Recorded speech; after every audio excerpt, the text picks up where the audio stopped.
போன வாரம் ஃபுல்லாகவே நம்ம வீட்டில் வந்து எல்லாமே நாட்டு காய்கறியில் தான் சமைச்சோம். இந்த வாரம் கொஞ்சம் இங்கிலீஷ் காய்கறி கலந்துருக்கு. கத்திரிக்காய் அவரைக்காய் மட்டும்தான் நாட்டு காய்கறியில் வாங்கிட்டு வந்திருக்காங்க. பிள்ளைங்களுக்கு வந்து இந்த காலிஃப்ளவர் ரொம்ப பிடிக்கும். சில்லி அதுக்கப்புறம் பிரியாணிலெலாம் போட்டு கொடுத்தா அவங்க விரும்பி சாப்பிடுவாங்க. ஒரு காலிஃப்ளவர் தான் வாங்கிட்டு வந்திருக்காங்க. எவ்வளோ விலை அப்படின்னு என்னெல்லாம் தெரியல.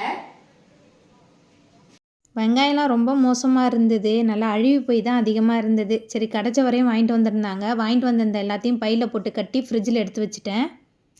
இது ரேஷன் கடையில் வாங்கிட்டு வந்திருந்த சீனி வந்து நல்ல வெள்ளையாக இருக்குது. நம்ம ஊரில் வாங்கும்போது அந்த பிசுபிசுப்பு தன்மை அழுக்கு தன்மையோடு இருக்கும், பயன்படுத்தவே முடியாது. ஆனால் இது வந்து கடையில் வாங்கிட்டு வர மாதிரியே இருந்தது. நான் வந்து தொடர்ந்து ஒரு 3 மாதமாக அந்த ரேஷனில் பொருள் வாங்கிட்டு இருக்கேன். பொருள் வந்து நல்ல தரமாக இருக்குது. இதே மாதிரியே எங்கள் கிராமத்து பக்கமும் கொடுத்தா ரொம்ப உதவியாக இருக்கும். ரேஷன் பொருள் வந்து இந்த டவுனில் கிடைக்கிற அளவுக்கு கிராமத்தில் வந்து தரமாக இருக்குமான்னு கேட்டால் கிடையவே கிடையாது. கிராமத்துலலாம் ரொம்ப அழுக்குத்தன்மையோடு தான் ரேஷன் பொருள்லாம் கிடைக்கும். பெரும் மழை இல்லைனாலும் மழை வந்து பனிச்சாரல் மாதிரி தூறிக்கிட்டே இருக்குது. அதனால் வெளியில் துணி காய போட முடியல. வீட்டு உள்ளிக்கே கொடி கட்டி துணியை காய போட்டாச்சு. செவ்வாய்க்கிழமை ஈவினிங் போல் மாஸுக்கு போயிட்டு வந்தாச்சு.